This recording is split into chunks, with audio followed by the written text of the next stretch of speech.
बिस्मिल्लाहिर्रहमानिर्रहीम। अस्सलाम वालेकुम। मौलाना फजलुर रहमान जो इस वक्त पीडीएम के सरबराह हैं, जो इस वक्त अपोजिशन के कप्तान हैं, जो कि इस वक्त नून लीग के भी बहुत से मामलात के फ़ैसले करने का इख्तियार उनके पास है, मियाँ मोहम्मद नवाज शरीफ सज़ा याफ्ता मुजरिम जो लंदन में मौजूद हैं, उनका अपनी पार्टी को ये हुक्म है कि फजलुर रहमान जो कहें उनकी बात पर आपने लब्बैक कहना है। लेकिन अयाज सादिक के बयान के बाद, पाकिस्तान मुखालिफ बयान के बाद हमने देखा कि फजलुर रहमान खामोश थे। उनकी जानिब से कोई उस तरह से बयान सामने नहीं आ रहा था, कोई वाज़ेह मौक़िफ़ सामने नहीं आ रहा था कि वो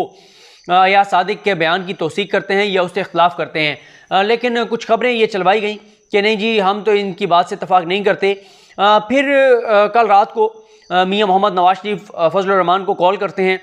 कॉल करके और वो मौक़िफ़ ये अपनाते हैं कि आप इस वक्त पीडीएम के सरबराह हैं, आपने इन सारे मामलात को देखना है। और एक ऐसा इशू जिसके ऊपर इस वक्त फ़ौज जो है वो काफ़ी दबाव में है, इस्टेब्लिशमेंट काफ़ी दबाव में है, और उनको ये ख़तरा भी है कि इससे आगे भी अगर चीज़ें आएंगी तो वो हमारे लिए ख़तरनाक होंगी। तो आप इस मामले में बिल्कुल लातल्लुक़ हैं, आपको जाना चाहिए, आपको जाकर अयाज सादिक से मुलाकात करनी चाहिए, आपको अयाज सादिक के साथ खड़ा होना चाहिए, आपको फ़ौज को, इस्टेब्लिशमेंट को ये पैगाम देना चाहिए कि हम इस मामले में मुकम्मल तौर पर अयाज सादिक के साथ हैं। उसके बाद फजलुर रहमान जो हैं वो 14 घंटे के अंदर अंदर जाकर और अयाज सादिक की चौखट पर हाज़िरी देते हैं, अयाज सादिक के साथ खड़े होते हैं, अयाज सादिक के साथ खड़े होकर जो है वो मीडिया ब्रीफिंग देते हैं, प्रेस कॉन्फ्रेंस करते हैं और इदारों को, पाकिस्तान के अवाम को, सबको ये वाज़ेह तौर पर बताते हैं कि वो इस सारे मामले में अयाज सादिक के साथ खड़े हैं। और वो उन्होंने ये बात कंफर्म कर दी और इस खबर की तरदीद कर दी जो कि खबरें आ रही थी कि फजलुर रहमान ने, JUIF ने अपने आप को इस मामले से अलग कर लिया है। लेकिन अब फजलुर रहमान भी बहुत बड़ा ये जुआ खेल रहे हैं। उसकी वजह मैं आपको ये बताता हूँ कि इससे पहले जब जनरल बाजवा पर तनकीद हो रही थी, जब जनरल फैज़ हमीद पर तनकीद हो रही थी, तो फिर भी वो किसी न किसी हद तक आप ये कहें कि वो ठीक है, वो शख्सियात को टारगेट ज़रूर कर रहे थे। ये तो हम ये बात समझते हैं कि वो इन शख्सियात की आड़ में पूरी फ़ौज को कमज़ोर करना चाह रहे हैं, पूरी फ़ौज पर हमलावर हो रहे हैं। लेकिन फिर भी बहुत सारे लोग ये समझते हैं या इनको बेनिफिट ऑफ डाउट देते हैं कि नहीं यार, वो तो जनरल बाजवा का नाम ले रहे हैं, बाकी तो फ़ौज को कह रहे हैं कि नहीं, हम फ़ौज के ख़िलाफ़ नहीं हैं, फ़ौज के जवानों के ख़िलाफ़ नहीं हैं। बहुत सारे सादा लोग या बेवकूफ़ लोग, या कुछ सादा हैं, कुछ बेवकूफ़ हैं, कुछ जाहिल हैं, मुख्तलिफ़ तरह के लोग हैं जो ये समझते हैं कि नहीं, नवाज शरीफ सिर्फ जनरल बाजवा के ख़िलाफ़ हैं, पूरी फ़ौज के ख़िलाफ़ नहीं है। वो ये समझते हैं। जो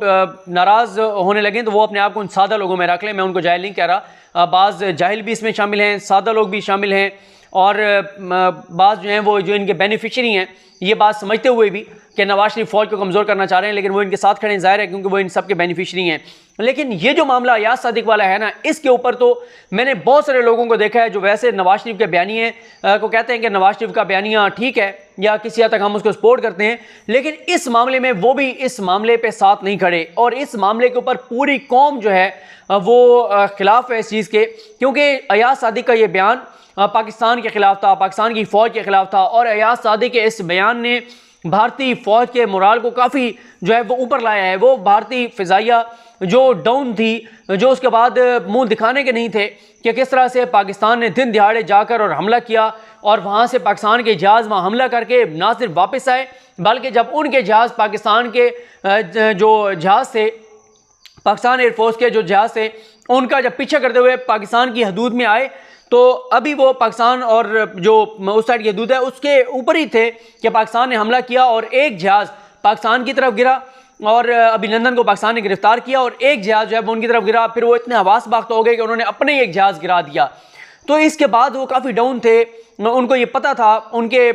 जो भी उनका मीडिया कहते रहे, लेकिन उनके मीडिया को भी पता था कि बहुत बड़ा ये नुकसान हुआ है। लेकिन अयाज सादिक के इस बयान को जिस तरह से उन्होंने इस्तेमाल किया और जिस तरह से उन्होंने अपनी एयरफोर्स का मोराल जो है वो हाई किया, जो बहुत डाउन था, तो ये पाकिस्तान के लिए बहुत ही अफसोस के लिए का मकाम है, पाकिस्तानियों के लिए बहुत दुख की बात है। पूरी पाकिस्तान की फ़ौज के कंसर्न का मामला है कि जिस पर आकर DGI SPR को प्रेस कॉन्फ्रेंस करनी पड़ी, आकर बताना पड़ा कि कैसे तारीख को मसक करने की कोशिश की जा रही है, कैसे भारत की शिकस्त को फतह में और पाकिस्तान की फतह को शिकस्त में बदलने की कोशिश की जा रही है। लेकिन अब फजलुर रहमान ने वहाँ जाकर ये पैगाम दे दिया है कि अयाज सादिक का मौक़िफ़ अयाज सादिक का मौक़िफ़ नहीं था, अयाज सादिक का मौक़िफ़ पूरे PDM का मौक़िफ़ था। और अब ये कोई नहीं कह सकता कि अयाज सादिक से गलती हुई है। अब ये इस बात की कन्फर्मेशन हो गई है कि ये प्री प्लान्ड ये सारा कुछ किया गया, एक मुनज़्ज़म तरीके से ये सारा कुछ किया गया, और ये सब कुछ करने का मकसद पाकिस्तान के इदारों को मज़ीद दबाव में लाना था, मज़ीद जो है वो पाकिस्तान के इदारों को ये बताना था कि हम अब इस सतह तक जा चुके हैं और इसके बाद भी खुर्रम दस्तगीर का बयान उठाकर देख लें, या आप राना सनाउल्लाह का बयान उठाकर देख लें, या खुद फजलुर रहमान का बयान उठाकर देख लें कि इससे आगे तक जाना चाहिए। तो ये सारी ये चीज़ें, और अयाज सादिक का अपना बयान जिसमें वो कहता है कि मेरे पास और भी बहुत सारे राज हैं, तो इसका मतलब यह है कि अब ये इदारों को मजीद दबाव में लाने की कोशिश कर रहे हैं। इदारों को बता रहे हैं कि भाई अभी तो एक बयान दिया है, अभी तो और बहुत कुछ हमें मालूम है, अभी तो हम इससे आगे जाएंगे। तो ये सारी चीज़ें इदारों को वाज़ेह पैगाम है ब्लैकमेल करने के लिए। और इदारे जो हैं अभी तक तो कोई उस तरह से एक्शन नज़र नहीं आ रहा, लेकिन मैं ये बात नहीं मान सकता कि इसके ऊपर कोई एक्शन नहीं होगा। यह खामोशी किसी तूफान का पेशखम है। उसकी वजह यह है कि ये कैसे हो सकता है कि आप एक इशारा तोड़ दें तो वो तो जुर्म है, आपने कानून की खिलाफ वर्जी की है और आपके खिलाफ कार्रवाई होगी, आपको जुर्माना होगा। आप कोई और छोटी मोटी आप गैर कानूनी काम करते हैं तो उसके ऊपर भी आपकी पकड़ होती है। ये कैसे हो सकता है कि इतना बड़ा मसला जिसके ऊपर DGI SPR को आकर और पैगाम देना पड़े, रिकॉर्ड को दुरुस्त करना पड़े, सख्त मौक़िफ़ अपनाना पड़े, ये कैसे हो सकता है कि उस बयान पे कोई कार्रवाई नहीं होगी। गो के बहुत सारे सहाफ़ी जिनमें मुजीबुर रहमान शामी साहब सर फहरिस्त हैं, मुजीबुर रहमान शामी साहब ने इस पर बहुत ज़्यादा बात की है। वो कहते हैं कि असम्बली के अंदर होने वाली जो गुफ्तगू है उसको इस्तिस्ना हासिल होता है, और अयाज सादिक ने असम्बली के अंदर जो भी कहा है उनके खिलाफ कार्रवाई नहीं हो सकती। राना सनाउल्लाह भी ये कहते हैं, मौलाना फजलुर रहमान भी ये कहते हैं, पूरी PDM ये कहती है कि अयाज सादिक ने जो असम्बली के अंदर बयान दिया है उस पर उनके खिलाफ कोई कार्रवाई नहीं हो सकती, उनके इस्तिस्ना हासिल है। लेकिन बहैसियत पाकिस्तानी हम ये सवाल करते हैं, और बहुत सारे पाकिस्तानी ये सोचते हैं कि ये कैसे हो सकता है कि पाकिस्तान की पार्लियामेंट में खड़ा होकर एक शख्स भारत के मौक़िफ़ को बयान करे, पाकिस्तान की फ़ौज के पीठ में छुरा घोंपे, पाकिस्तान के बयानिए को कमज़ोर करे, पाकिस्तान की अफवाज को डीमोरलाइज करे, भारत की फ़ौज को जो है वो ऐसा मवाद फराहम करे कि वो उसके बाद उनका मोरल अप हो जाए। तो ये कैसे हो सकता है कि उसको जो है इस बात का बेनिफिट दे दिया जाए कि पार्लियामेंट में जो भी गुफ्तगू होगी उसके इस्तिस्ना हासिल है। ऐसा नहीं हो सकता कि पाकिस्तान की असम्बली में खड़े होकर एक शख्स पाकिस्तान के खिलाफ बात करे, भारत के हक में बात करे, और उसके बाद उसको कहा जाए कि इसको जी आईनी तौर पर इस्तिस्ना हासिल है। ये नहीं हो सकता, ना ये बात मानी जा सकती है। और मैं तो इस खामोशी को किसी तूफान का पेशखैमा समझता हूँ। मैं दोबारा ये कह रहा हूँ कि ये बात मुझे तो हजम नहीं हो रही कि एक शख्स इतनी बड़ी बात करता है, पाकिस्तान के खिलाफ बात करता है, DGI SPR आकर और सख्त अल्फाज इस्तेमाल करते हैं, और उसके बाद हम इस बात को भूल जाएं, आराम से बैठ के और हजम कर लें। ये बात हजम नहीं हो सकती। बाकी जहाँ तक फजलुर रहमान की बात है, वो PDM के सरबराह जरूर हैं, लेकिन उनकी इस वक्त आप देखें ना कि उनकी आप हैसियत देखें, आप उनका रोब और दबदबा देखें कि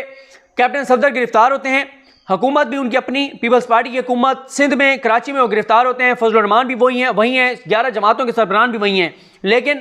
थाने से वो उसको रिहा नहीं करवा सकते, सिंध हुकूमत FIR ख़त्म नहीं कर सकती। उसके बाद वो बैठ के प्रेस कॉन्फ्रेंस करते हैं, उसका कोई असर नहीं होता।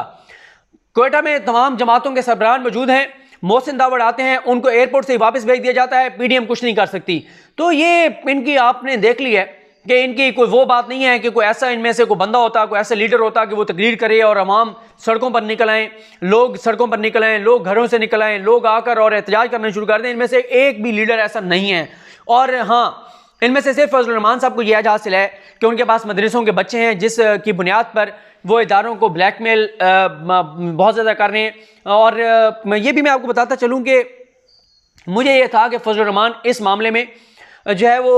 ये जो अयाज सादिक वाला मामला है, अयाज सादिक के साथ खड़े नहीं होंगे, वो इससे पीछे हटेंगे, वो कम अज़ कम ये काम नहीं करेंगे। लेकिन जब फजलुर रहमान उनके पास गए, अयाज सादिक के साथ गए, और उन्होंने कहा कि इससे आगे जाना चाहिए, ये तो कुछ भी नहीं है, इससे आगे जाना चाहिए, और अयाज सादिक ने वहाँ खड़े होकर माफ़ी मांगने से भी इनकार किया। और फजलुर रहमान ये कहते हैं कि पार्लियामेंट सुप्रीम है, पार्लियामेंट में जो बात होगी उस पर कोई इस्तिस्ना हासिल है। तो मैंने ये सारे मामलात जो, क्योंकि जब भी मैंने आपको बताया कि मैं को बात करने लगता हूँ, मेरी कोशिश होती है कि जो इन मामलात को समझते हैं, करीब से जानते हैं, उनसे ज़रा पूछा जाए कि ये क्यों हुआ है। मतलब हम तो ये समझ रहे थे कि ये होगा, लेकिन ये हो रहा है तो क्यों हो रहा है। मैंने उनसे पूछा तो उनका ये मौक़िफ़ था, जो एक JUIF के मामलात को समझने वाली शख्सियत है, उनका ये था, जो रिपोर्टर हैं JUIF को कवर करते हैं, बड़े करीब से जानते हैं, बड़ा उठते बैठते हैं, उनका ये कहना था कि मसला ये है कि जब PDM की सरबराही फजलुर रहमान साहब के पास है और सारा बाहर से आने वाली, पाकिस्तान के अंदर से आने वाली फंडिंग उनके पास है, पैसा सारा उनके पास है, तो जहाँ पे आप बहुत कुछ गेन कर रहे हैं तो वहाँ पे आपको फिर खड़ा भी होना पड़ेगा, फिर आपको नवाज शरीफ की बात भी माननी पड़ेगी। और उनका ये कहना था कि जब भी कोई पैसे ले लेता है तो उसकी पोजीशन काफ़ी ऑकवर्ड हो जाती है। उन्होंने मुझे मिसाल दी कि आप अगर किसी हाउसिंग सोसाइटी का इश्तिहार ले लेते हैं आप किसी हाउसिंग सोसाइटी से पैसे ले लेते हैं, आप मलिक रियाज से पैसे ले लेते हैं, उसके बाद बताएं क्या आप मलिक रियाज के साथ के खिलाफ बात कर सकते हैं? मैंने कहा कभी भी नहीं कर सकता। उन्होंने कहा अगर आप मलिक रियाज से पैसे ले लें और उसके बाद बैरियर टाउन आपको कहता है कि हमारे हक में ये बात करें, तो क्या आप नहीं करेंगे? मैंने कहा करूंगा, जब मैं पैसे ले लूंगा फिर तो मैंने करना है, फिर तो मैं पीछे हट ही नहीं सकता। तो उन्होंने कहा बात यह है, जब फजलुर रहमान साहब ने पीडीएम की सरबराही भी ले ली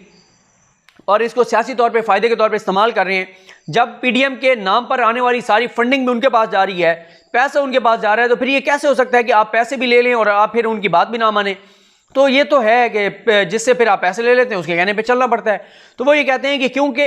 अब इन्होंने पैसे ले रखे हैं, बाहर से भी फंडिंग हो रही है, कई मुल्कों से पैसा आ रहा है और अंदरूनी पाकिस्तान के अंदर से भी लोग इनको फंडिंग कर रहे हैं, सरबराही भी इनके पास है, तो फिर ये कैसे हो सकता है कि ये नवाज शरीफ का साथ ना दें? दूसरा वो ये भी कहते हैं कि अब इनके लिए पीछे हटना मुमकिन नहीं है। जिस तरह ये एक के बाद एक मामला सामने आ रहा है, अवैस नूरानी का बयान देख लें, अयाज सादिक का बयान देख लें, खुर्रम दस्तगीर का बयान देख लें, उसके बाद खुद अयाज सादिक का बयान देख लें, नवाज शरीफ के बयान देख लें, मरीम के बयान देख लें, तो वो कहते हैं कि अब इनके लिए डू और डाई की सिचुएशन है। और वो कहते हैं कि जब आपको कुछ मरलों पे लगता है कि फजलुर रहमान साहब पीछे हट रहे हैं, तो वो थोड़ा सा पीछे हट के पैगाम भेजते हैं फौज को, इस्टेब्लिशमेंट को, हाँ जी क्या मेरे लिए हुक्म है, कोई बात करनी है मेरे से, कोई व्हीलिंग डीलिंग करनी है, क्या मामला है? वो कहते हैं जब उनको उधर से जवाब नहीं मिलता तो फिर वो नवाज शरीफ के बयानी के साथ आगे खड़े हो जाते हैं, फिर एक स्टेप आगे निकल जाते हैं।